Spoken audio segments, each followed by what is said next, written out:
Hace 57 años, un pastor encontró casualmente en una cueva cercana a las ruinas de Khirbet Qumran una hendidura por la que entrar. Esa cueva se encontraba en las proximidades del Mar Muerto y en el interior de la misma había unas vasijas que contenían 7 rollos antiquísimos. Se trataba de una noticia verdaderamente sensacional, porque eran los primeros manuscritos originales que se conservaban de la época en que vivió Jesús. Estos manuscritos pertenecían a la secta judía de los esenios y provocaron una verdadera revolución entre los estudiosos bíblicos. Tras ese revuelo inicial, el estudio de esos rollos fue monopolizado durante medio siglo por un pequeño grupo de estudiosos católicos. Esto provocó las protestas de otros especialistas que se quejaban de que no podían consultarlos y juzgar objetivamente su contenido y las posibles repercusiones del mismo en los orígenes del cristianismo. La polémica culminó con la publicación de un libro cuyo título es suficientemente provocador: El escándalo de los rollos del Mar Muerto, las revelaciones que hacen temblar al Vaticano. ¿Había lugar para semejante escándalo? La mejor respuesta a las acusaciones que se formulaban en ese libro fue la publicación inmediata de todos los textos encontrados en Qumran. Aquí tenemos su traducción española. Pero esta publicación no puso fin a la polémica, como queda claro en el documental que les ofrecemos. Buena parte de los investigadores aseguran que en estos manuscritos no hay realmente nada importante que ocultar. En su opinión, los autores de estos textos poco o nada tienen que ver con Jesucristo y con sus seguidores. Otros sostienen, por el contrario, que estos rollos nos informan del contexto apocalíptico en el que surgió el cristianismo y confirman que sus raíces son genuinamente judías. Según estos expertos, el Jesús visto como Hijo de Dios que propone San Pablo tiene poco que ver con la fe sustentada por esas primeras comunidades judeocristianas. Como veremos en el documental, aún siguen vigentes muchas de las preguntas que se han planteado sobre el contenido de estos manuscritos y sus repercusiones en lo que sabemos acerca de los orígenes del cristianismo. ¿Quiénes fueron los redactores de estos manuscritos? ¿Qué sabemos acerca de sus creencias y de su modo de vida? ¿Contienen algo que justifique el que hayan estado tan envueltos en la polémica? ¿Existe realmente algún motivo por el que hayan tardado tanto tiempo en publicarse todos estos textos? ¿Acaso fueron esenios Jesús y Juan el Bautista, como algunos han asegurado, o al menos se vieron influidos por las ideas de los esenios?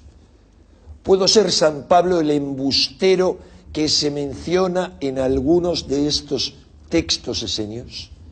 Nuestra intención al ofrecerles este documental es que puedan extraer sus propias conclusiones sobre un tema tan apasionante como los orígenes de nuestra fe, un tema del que volveremos a ocuparnos en los próximos meses.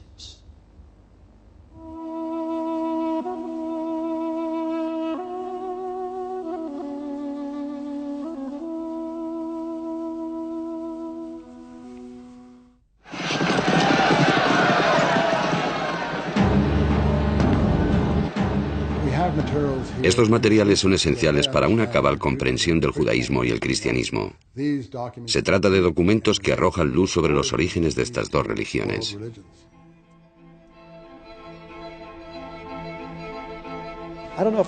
No cabe duda de que Qumran ilustra cómo era el judaísmo de Palestina en la época en la que nació el cristianismo. Jesús era un judío, pero ¿qué tipo de judío? Jesús era tan judío que si hubiese ido a una casa que no cumplía con la preparación ritual de los alimentos, no habría comido. Qumran, los manuscritos del Mar Muerto. Acaba una era de secretos. Casi 50 años después de su hallazgo, los rollos del Mar Muerto fueron publicados. Es hermoso, maravilloso. No esperaba que fuese posible. ¿Están los manuscritos al alcance de todos? Sí, es realmente asombroso. Accesibles a todos.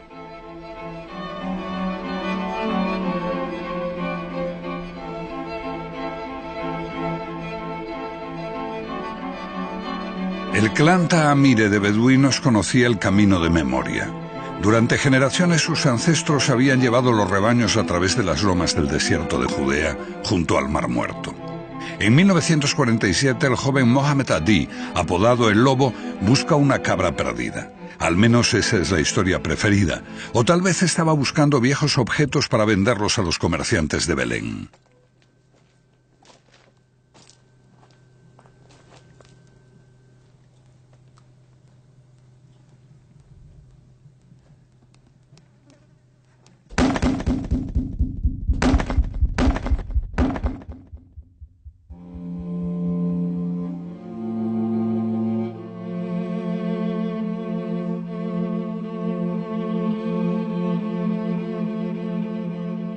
Un afortunado tiro de piedra produce un extraño sonido que reverbera en el interior de una gruta.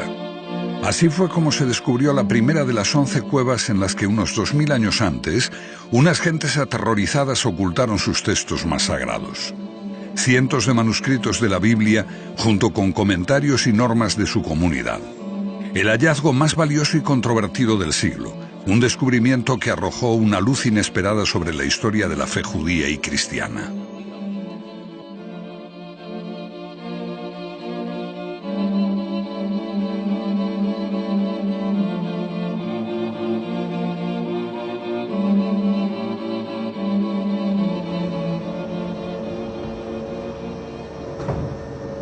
Las catacumbas del Museo Rockefeller en Jerusalén son el mayor depósito de pergaminos y pequeñas piezas, textos y fragmentos de los manuscritos del Mar Muerto. Durante años han sido el dominio de Joe Tzias, científico y conservador. Lo que ocurre cuando mezclas arqueología bíblica, religión y ciencia es que se generan todo tipo de ideas absurdas y de personajes excéntricos. Algunos artículos que aparecen en la prensa americana sobre el paradero de Elvis Presley, una cura para el SIDA, la aparición del monstruo del lago Ness en Florida. Estas cosas aparecen en los diarios y nos llegan cartas del extranjero de gente que quiere saber si es cierto o no. Lo vemos ridículo, todo es absurdo. Durante décadas, los manuscritos del Mar Muerto han estado sujetos al interés público. Aireados por la prensa que informó sobre el lento avance de la investigación, convirtiéndola en un escándalo científico, y también por la naturaleza de los rollos en sí mismos, documentos de un tiempo en el que se configuró nuestra religión y gran parte de nuestra cultura. La controversia ha rodeado siempre a los rollos. Hallados justo en el momento en que Palestina se partió en dos y surgió el Estado de Israel, estos documentos se dividieron a los dos lados de la frontera. Unos sacerdotes dominicos franceses de la Escuela Bíblica de Jerusalén Este dirigieron a un pequeño grupo de científicos, casi todos católicos. Más tarde correrían rumores de un complot del Vaticano para impedir que se hiciese pública la información que afectaba al cristianismo. Rumores infundados, porque la investigación fue muy rigurosa. Cuando aparecieron los manuscritos estaban en muy mal estado. Y muy pocos, quizá el 1 o el 2%, tenían el aspecto de rollos. El antiguo asentamiento de Qumran, sede de la gente que escribió y ocultó los manuscritos. Se hallaron documentos en 11 cuevas del entorno y puede que haya más. Los tesoros más ricos se encontraron justo al otro lado, separados de Qumran por una grieta profunda y peligrosa. Los arqueólogos estaban excavando justo al otro lado del camino, fuera de Qumran. Iban para un fin de semana y al regreso encontraron a los beduinos que habían hallado esa gran colección de manuscritos. Justo ante sus narices. Ellos habían estado trabajando allí, pero no encontraron nada. Muchos pensaron que cuando estos lugares fueron destruidos, los romanos vieron que algunos sectarios huían e intentaban esconder algo en esta cueva. Los siguieron y descubrieron esta enorme colección de manuscritos. Entonces los despedazaron con sus espadas. Pero para mí la verdadera historia de la cueva está en estos agujeros. Aquí se apoyaban unas vigas de madera que se extendían por la cueva, y esta era en realidad la biblioteca de la secta, el vasto tesoro en el cual se encontraron unos 600 manuscritos sobre un total de unos 800. Aparentemente, estos textos estaban colocados en esos estantes de madera, sostenidos por las vigas. Cuando los arqueólogos entraron aquí, se hallaron restos de 1 metro de grosor. Todo se había venido abajo. Así estaba la mayor biblioteca judía de la antigüedad, en 80 o 100.000 pedazos que posteriormente fueron clasificados en unas 20.000 piezas pertenecientes a unos 800 manuscritos diferentes. Una tarea monumental que iba a llevar años. Pero cuando los años se convirtieron en décadas, la expectación mundial de los expertos se transformó en irritación y furia. Después de 40 años solo se publicó 1/3 del material. Los pocos especialistas que trabajaban en ellos impedían el acceso al resto. La única interpretación reconocida de los manuscritos era la suya. Para los otros, la investigación se convirtió en un escándalo científico. Siempre que haces una simple pregunta, es muy sorprendente. Haces una simple pregunta y cuanto más simple es, menos probabilidad tienes de obtener una respuesta. ¿Es así? Nadie sabe lo que hay en los documentos inéditos, excepto este encantador círculo, este pequeño club que lo ha acaparado todo. El monopolio de unos pocos estalló por otro escándalo. En una entrevista, el profesor e investigador John Strugnell, un ferviente católico, llamó al judaísmo una horrible religión que era originalmente racista. Strugnell fue destituido. Las autoridades israelíes abrieron el estudio de los manuscritos a la ciencia y se preparó una completa publicación en microfichas. En buena medida, esto vino forzado por el activismo de unos especialistas que rompieron el monopolio publicando ediciones piratas con fotografías de los manuscritos. Mientras tenías el monopolio, tenías la interpretación oficial. La interpretación oficial era la teoría oficial, la teoría Xenia. Ahora vayamos a la interpretación de los rollos. Actualmente todo está disponible y esto cambia toda la situación. Y creo que lo que vemos es totalmente nuevo, casi como una refundación de los estudios sobre los manuscritos del Mar Muerto. Ahora llegamos a la batalla de la interpretación de los rollos, el punto donde convergen todas las batallas.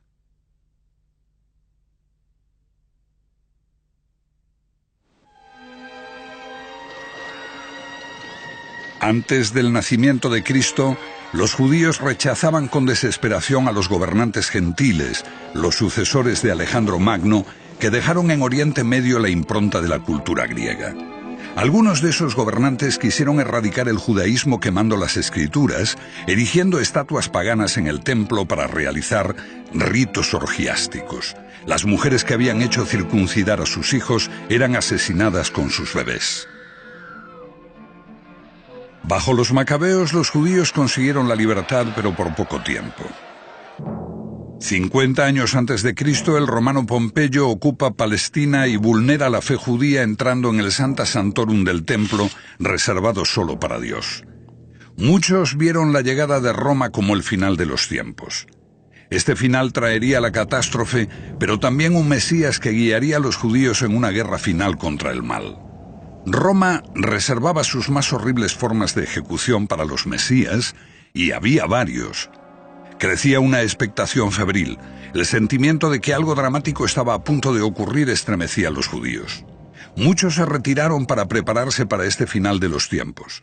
Un historiador romano llamó esenios a esos que se iban al desierto cerca del Mar Muerto. Vivían en apacible reclusión, solo con las palmeras por compañía.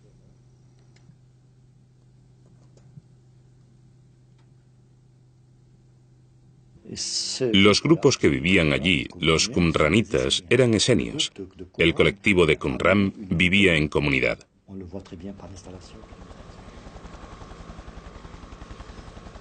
Los padres dominicos de la escuela bíblica veían Qumran como un lugar solitario en el desierto para apacibles monjes célibes dedicados a piadosos estudios que compartían sus pertenencias y eran guiados por un maestro. Algo parecido al actual monasterio que hay cerca de Qumran.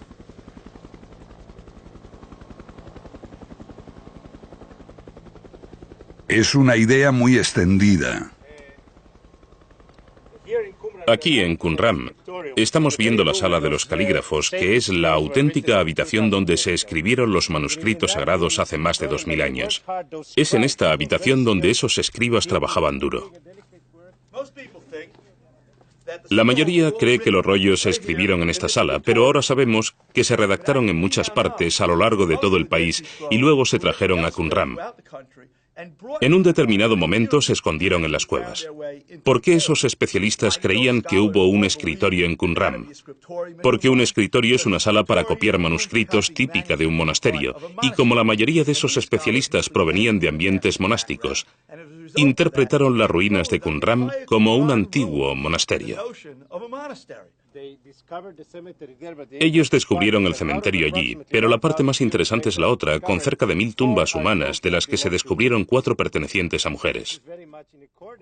Ha habido muchas discusiones sobre este cementerio, porque entre el 30 o 40% de las tumbas eran de mujeres y niños. Esto parece crear tremendas dudas sobre la idea de que era una secta célibe. Y cuando lees los manuscritos, encuentras un texto que afirma que se podía tener relaciones sexuales antes del matrimonio desde los 18 años. Entonces, resulta bastante obvio, para mí al menos, que este grupo no era célibe. ¿Por qué se les identificó con el celibato? Una vez más, por esa creencia de que esto era un monasterio precristiano. Ese modelo estaba superpuesto en toda la cuestión de la naturaleza de la secta de Qumran. Aquí surge una imagen diferente. Unos manuscritos similares se hallaron en Masada. Aquí, unos judíos fanáticos, hombres, mujeres y niños, se suicidaron antes que rendirse a los romanos. Esa llamada a la combatividad fue recogida en los rollos. Marchando a la batalla, escribirán en sus estandartes la verdad de Dios, la guerra de Dios, la venganza de Dios, el juicio de Dios, el poder de Dios. Es un grupo de intoxicadores sobre su idea de Dios. Totalmente intransigente, están llenos de justa indignación y entusiasmo, jamás transigirán. Todos fueron dispuestos a morir, sin duda, por eso los manuscritos se escondieron en las cuevas, porque ninguno sobreviviría. Esos esquivos esenios jamás se mencionan en el gran compendio de la literatura rabínica, ni en el Nuevo Testamento, ni en los rollos. Sin duda, no en los rollos. Allí está Chasidim y lo que quieras. En una conferencia celebrada en 1993, los especialistas abandonaron la vieja teoría de una pequeña secta precristiana piadosa y pacífica. Llegamos a la conclusión de que representan una gran corriente que se oponía a la corriente racionalista que se desarrolló en el judaísmo rabínico. Qumran es solo una pequeña parte de ese movimiento, la segunda corriente en importancia. Es una literatura amplia, la más importante. Unos 800 textos desconocidos antes. No es un movimiento menor y aislado. Es la literatura del movimiento de oposición en el período del Segundo Templo. Oposición en tiempos de la llegada de los herodianos y los romanos a mediados del siglo I a.C. Si quieres información de primera mano sobre este período, ve a los manuscritos. El problema es que los evangelios se presentan como información de primera mano sobre ese período. Pero no creo que sean una información de primera mano. Y tampoco que existiera una misteriosa figura mítica que caminaba sobre las aguas y resucitaba a los muertos. A esta figura sumamente mitologizada la llamamos Jesús. Lo dejaría de lado y diría que es literatura de ultramar, no está recogida en la literatura palestina. Yo diría que estos manuscritos son la literatura palestina. Esto es lo que pasó en el entorno palestino durante el siglo I.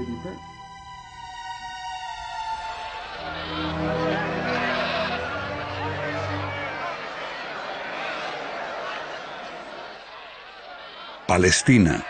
Un caldero hirviente de fariseos, saduceos, celotes, zadoquitas, ebionitas, de sectas enfrentadas, grupos, partidos. De hecho, un país dividido en dos, los que aceptaban el gobierno extranjero y prosperaban, y los que lo rechazaban, los que se acomodaban y colaboraban, y los que se oponían, querían volver a la pureza de la fe y oraban pidiendo un Mesías. En los manuscritos se conserva la voz de estos últimos. El Mesías, junto a los pobres, surgirá del polvo. Como una fuerza vengadora, destruirá a los ejércitos extranjeros y erradicará la iniquidad de la tierra. Saben que necesitan un arma secreta, y este arma secreta es el Mesías y sus huestes celestiales. Pero yo no creo que hubiese muchos buenos guerreros, no creo que estuviesen armados y preparados para pelear, ni siquiera que pensasen que debían hacerlo. Creían que si eran totalmente puros, los ángeles lucharían por ellos. Los manuscritos no ofrecen un relato coherente de esos tiempos. A menudo deben descifrarse e interpretarse con cuidado. No dan una clara idea. Incluso no mencionan a griegos o romanos por su nombre, solo como el enemigo y el mal. Acerca de cuándo se escribieron existe un debate, pero una gran mayoría de científicos afirman hoy que los rollos datan de un tiempo anterior a Jesús. Como resultado de la arqueología y el método del carbono 14, parece claro que los manuscritos de que disponemos son precristianos, y esto sin mencionar su composición. Algunos de los textos se redactaron ya en el siglo III a.C., entonces creo que hemos eliminado totalmente como ridícula cualquier idea de que son realmente documentos cristianos. Muy bien. Si se hubieran acabado de escribir en el año 50 a.C., ¿qué pasó con el centenar de años más emocionante de la historia de Palestina? Sabemos que tenían esos documentos en el año 50 después de Cristo porque los pusieron en las cuevas. ¿Dices que no eran creativos, que no tenían nada que decir, que permanecían sentados mientras los hechos más emocionantes y trágicos de la historia de los judíos y de los primeros cristianos pasaban ante sus ojos?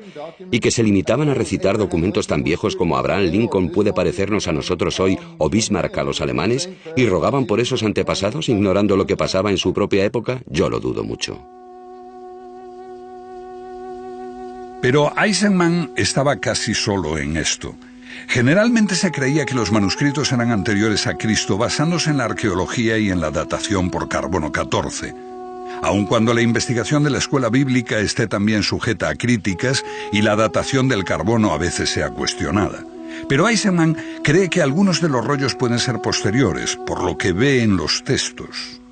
Encontramos una alusión a los ejércitos extranjeros que invaden el país, y al describir esos ejércitos dicen, se sacrificaron a sus banderas y veneraron sus armas de guerra.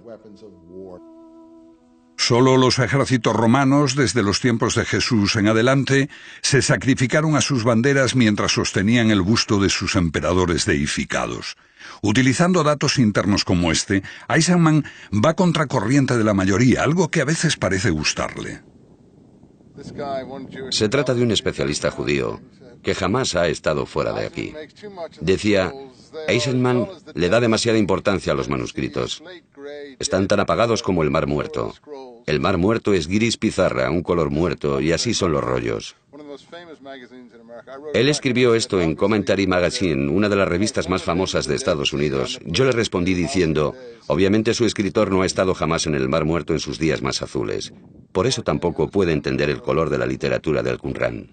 Eisenman ve que los temas comunes y paralelos entre los manuscritos y los orígenes del cristianismo son demasiado evidentes como para rechazarlos por completo.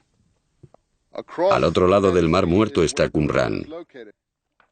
Y detrás de nosotros está la fortaleza de Herodión, donde Juan el Bautista fue ejecutado.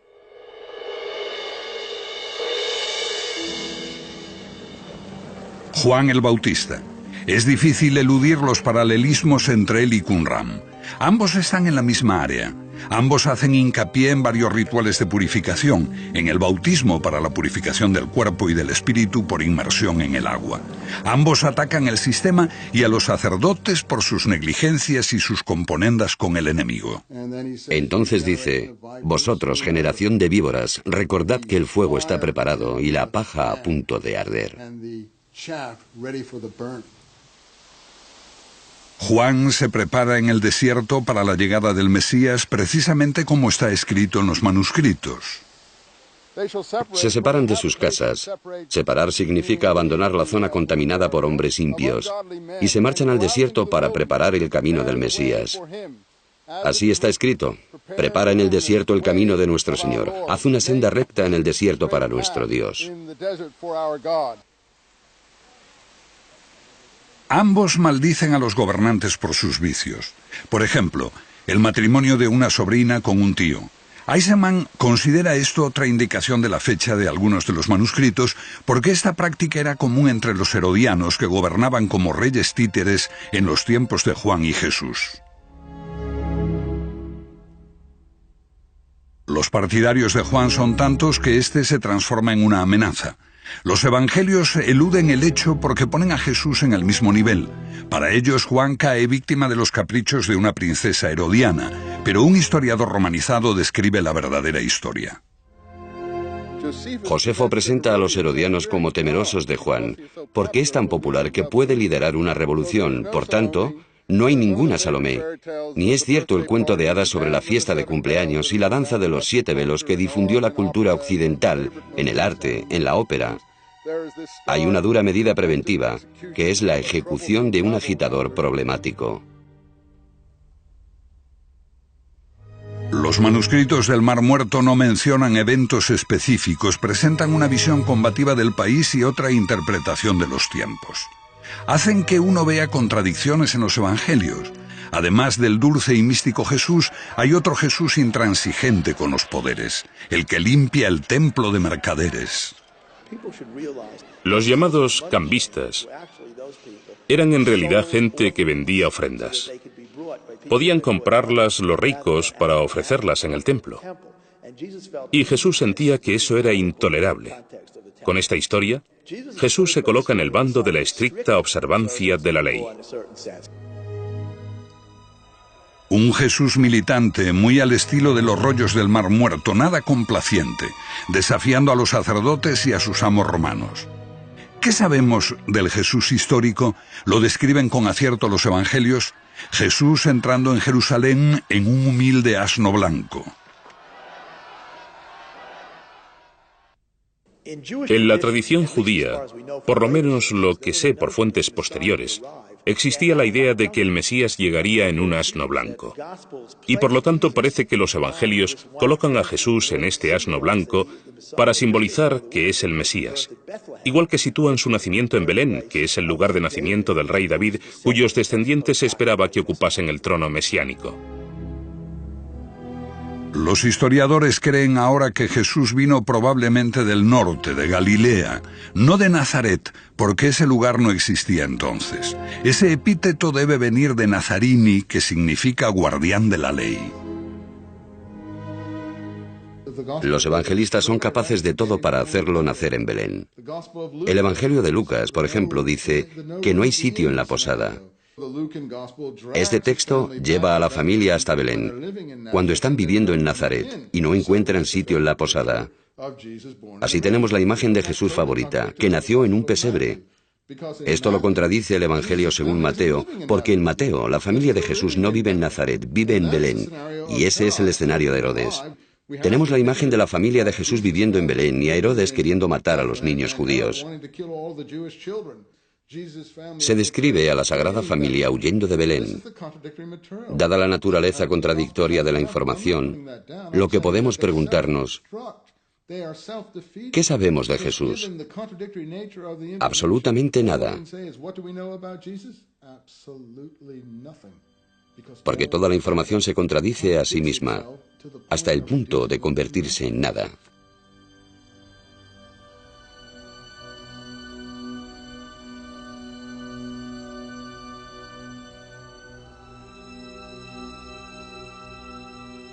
Los historiadores lo han sabido siempre, pero para los cristianos que tienen la creencia de que Jesús era el único hijo de María, que permaneció virgen, será una sorpresa saber que el verdadero Jesús tuvo varios hermanos y hermanas, y que después de su muerte sus seguidores fueron guiados por su hermano Santiago, también llamado el Justo. Eisenman cree que algunos de los manuscritos y esta iglesia primitiva de Santiago tienen mucho en común. Ambos se llaman a sí mismos los humildes, sumisos o pobres. Son los ebionitas. Entonces, los manuscritos están utilizando la misma palabra para referirse a la comunidad del maestro virtuoso, que ese cristianismo primitivo utiliza para referirse a la comunidad de Santiago. Tengamos cuidado. ¿Está diciendo que esos son los primeros cristianos, o no? No. Los primeros cristianos que conocemos, por lo que dicen las Escrituras, es decir, los primeros cristianos palestinos. Ahora tenemos que decidir qué se entendía por cristiano de Palestina en este periodo para contestar su pregunta. Ya es otra discusión técnica que podemos tener. ¿Quiere decir que existe una diferencia entre los primeros cristianos de hecho y los primeros cristianos de fe? Por supuesto, hay una gran diferencia e incluso no sé si alguna vez se llamaron cristianos. Ninguno de ellos se habría considerado cristiano. La Biblia apenas habla de la iglesia primitiva, de Santiago y de otros miembros de la familia de Jesús. No se veían como una iglesia separada. Su única diferencia con los otros judíos está en la esperanza de que Jesús regresará como Mesías. Pero por otra parte eran judíos estrictos y piadosos, al estilo de los escritores de los manuscritos. Además, estos manuscritos no lo mencionan con claridad, pero es posible que algunos fuesen realmente de ese tiempo. Eisenman ve un fascinante paralelismo. De los manuscritos surgen tres personas. El líder, llamado el maestro virtuoso, que no fundó el movimiento, pero marcó el rumbo. El sacerdote malvado, un enemigo exterior, probablemente el sumo sacerdote de Jerusalén, a la cabeza del sistema. Y una tercera y fascinante figura que perteneció al movimiento pero fue expulsado, y se llamaba el embustero.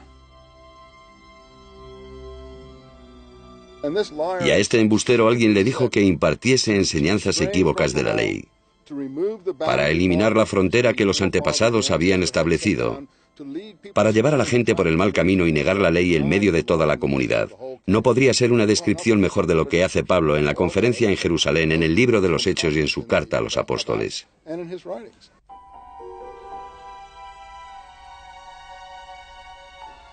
San Pablo, considerado como un embustero, los evangelios narran cómo Pablo, enviado por el sumo sacerdote para arrestar a los seguidores de Jesús, se convierte gracias a una visión cegadora camino de Damasco.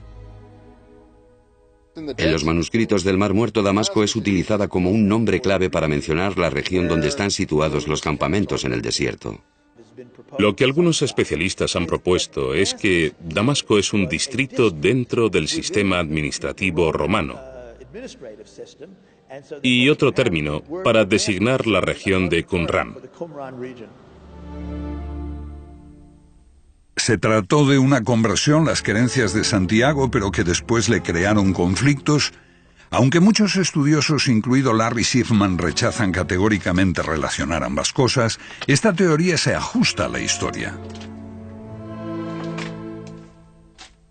Según podemos reconstruir, parece que muy pronto se desarrollaron dos corrientes.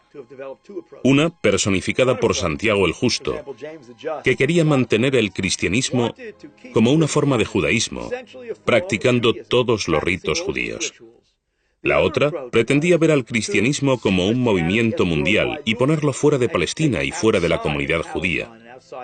Y esto, por supuesto, es lo más conocido de las escrituras de Pablo.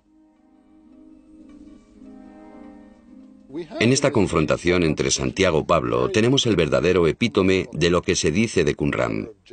En la carta de Santiago dice que si quebrantas un pequeño punto de la ley, eres culpable de quebrantarla toda.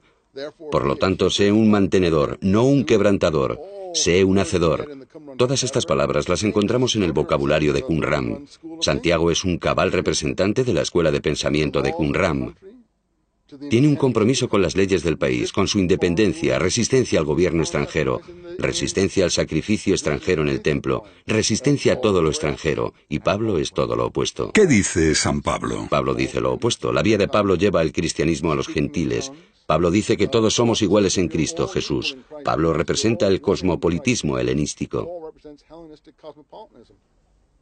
Pablo ha llegado desde la lejana ciudad de Tarso, años después de la muerte de Jesús, de un mundo de griegos y romanos. Es de buena familia y tal vez lejanamente relacionado con los herodianos. No rechaza a los romanos, al contrario, es incluso ciudadano de Roma y está protegido por su poder.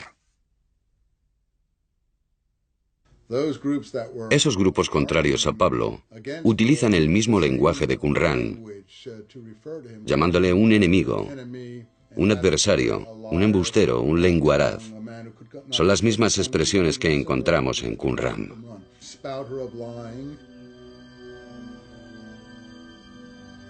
La disputa con los seguidores de Santiago resuena en las Escrituras. Cuando exhorta a abrir la fe a los gentiles en el templo, Pablo es rodeado por una multitud enfurecida de judíos que lo quieren matar. Los soldados romanos lo salvan. De la pluma de Pablo surge otro Mesías, respetuoso con el poder, que invita a poner la otra mejilla y a dar al César lo que es del César.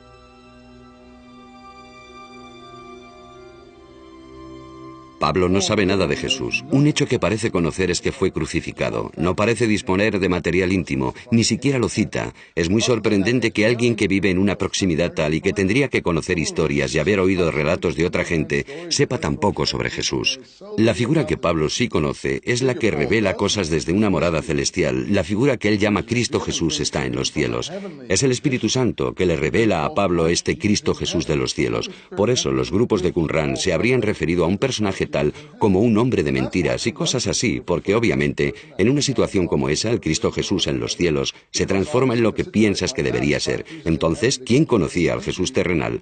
Bueno, gente como Santiago, la persona que vivió con él, que ocupó su lugar y fue martirizado como parece que lo fue.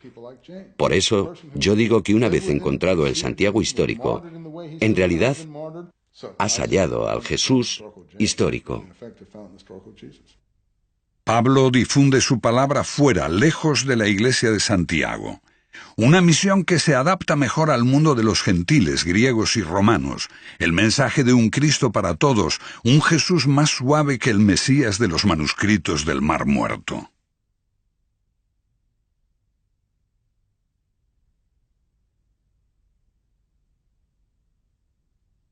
El vocabulario es el mismo, pero los conceptos se invierten. En lugar de agresividad encontramos pacifismo. En lugar de combatividad vemos reconciliación. En vez del mesianismo apocalíptico, tenemos un mesianismo espiritualizado. En vez de un Mesías guiando a las huestes celestiales en una guerra apocalíptica contra el mal de este mundo, vemos a un Mesías que hace milagros, a una figura sobrenatural. La respuesta es muy simple. El poder romano impuso un movimiento mesiánico no amenazador, no combativo y no agresivo que podría tolerar. Los manuscritos se rechazaron porque daban otra interpretación. La gente que conservaba estos manuscritos se negaban a ser parte de ese acuerdo. De hecho, eran muy contrarios y pagaron el precio final. Creo que una de las razones de que los manuscritos estuviesen en una cueva es porque nadie pudo regresar y recogerlos, lo que quiere decir que todos perecieron.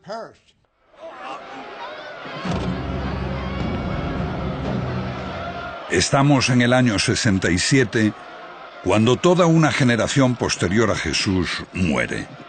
Los judíos se alzan contra el poder romano, espoleados por una profecía que anuncia la llegada de un nuevo gobernante del mundo.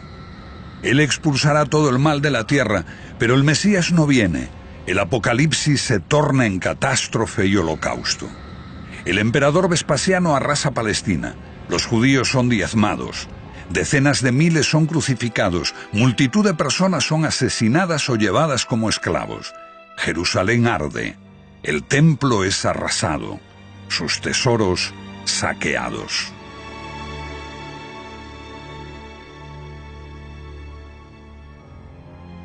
En este holocausto, los escritores de los manuscritos desaparecen y la iglesia de Santiago se evapora. Lo que queda son las comunidades que Pablo había creado. Serán el modelo del futuro cristianismo y los evangelios. Sin el testimonio de ningún testigo ocular, escritos por apóstoles separados de la vida real de Jesús por una o más generaciones y por la grieta del holocausto.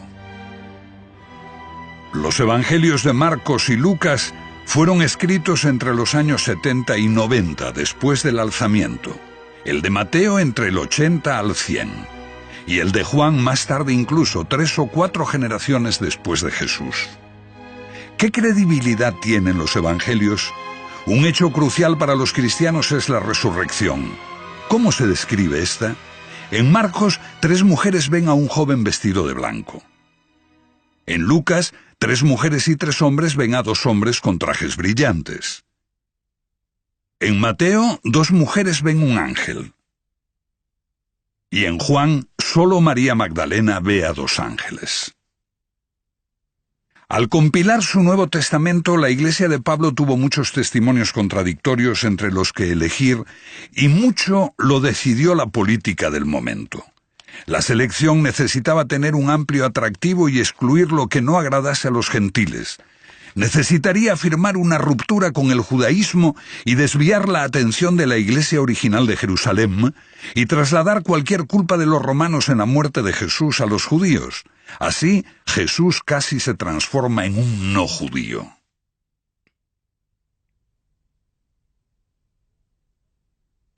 La única forma de mesianismo que Roma estaba dispuesta a aceptar era la forma que ahora llamamos cristianismo, que fue, de hecho, adoptada en el Imperio Romano en la forma que conocemos 300 años después. La única forma de judaísmo que Roma estaba dispuesta a aceptar es la forma de judaísmo que conocemos ahora. Y esas son contradicciones para el judaísmo. Es decir, el judaísmo fariseo que se adueña del judaísmo rabínico. Entonces, las contradicciones para el judaísmo son tan extremas como lo son para el cristianismo, porque ambas tienen la misma visión farisíaca hacia el poder romano que he estado señalando, y que es la de la aceptación. La estrella de la profecía es utilizada por su fundador, un oscuro rabí. La mayor parte del mundo no ha oído jamás su nombre, Rabí Jochanan ben Zocha. Los judíos lo conocen, pero otros apenas lo conocen. Se dice en los materiales talmúdicos que salió de incógnito de Jerusalén en un ataúd en los tiempos de la guerra con Roma, entre el 67 al 70 después de Cristo. Él disparó una flecha al campo romano diciendo: el rabí Jochanan es amigo del emperador. Eso revela la orientación del partido fariseo. Estaban con los romanos. Entonces es llevado al campo romano y revela la profecía mesiánica a Vespasiano. Vespasiano es el futuro emperador romano y será quien destruya Jerusalén, el padre de una nueva familia imperial llamada Flavio. El líder, el general de los romanos. Sí, y le dice: eres el gobernante del mundo llamado desde Palestina para gobernar al mundo. Lo que ha hecho esta persona es aplicar la más preciada profecía de su pueblo al destructor de su pueblo, el destructor del templo y de su tierra natal. Nada podría ser más cínico ni más humillante. Pero, ¿qué hay en los manuscritos? En esos rollos tenemos la literatura de un pueblo que no se sometía. Podemos creer en la política del rabí Jochanan o en la de Jesús que sugiere poner la otra mejilla, o como dice Pablo, las autoridades romanas son aquellas que debes aceptar. Podemos creer que es una política pragmática y que era la más sabia para sobrevivir. Pero no puedes sino admirar a esa otra gente rebelde.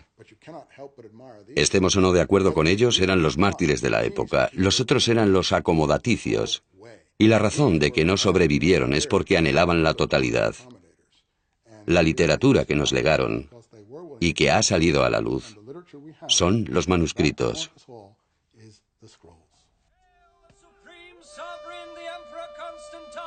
Nicea, año 324, 3 siglos después de Jesús. Constantino, el primer emperador romano en abrazar el cristianismo, convoca a los obispos. Existen disputas teológicas sobre la verdadera naturaleza de Jesús, hombre o Dios. Lo que decide Constantino se convertirá en la base del credo cristiano hasta hoy.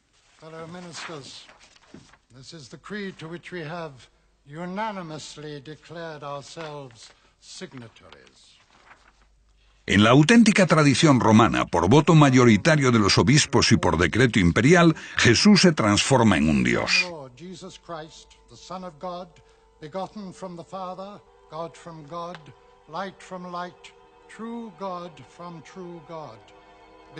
El rumbo iniciado por Pablo concluye: todas las voces disidentes son silenciadas. Los manuscritos del Mar Muerto hablan de hijos de Dios en plural. Son los perfectos, son la gente que cumple perfectamente con la ley. ¿Cómo se hubiese sentido el Jesús histórico de haber sabido que sería llamado el divino Hijo de Dios y el único? Creo que se había horrorizado, completamente horrorizado. Es todo lo opuesto a lo que él representaba o podía haber representado en la Palestina de la que hablamos. Las opiniones de Eisenman son ferozmente combatidas. Quizás sus ideas digan más sobre la Biblia que sobre los manuscritos del Mar Muerto, pero reavivan una antigua polémica. ¿Está la Iglesia en lo cierto respecto a Jesús? Cuando el misterio de Cristo se basa en la realidad histórica, surgen las dudas. Estos temas siguen siendo una cuestión de fe.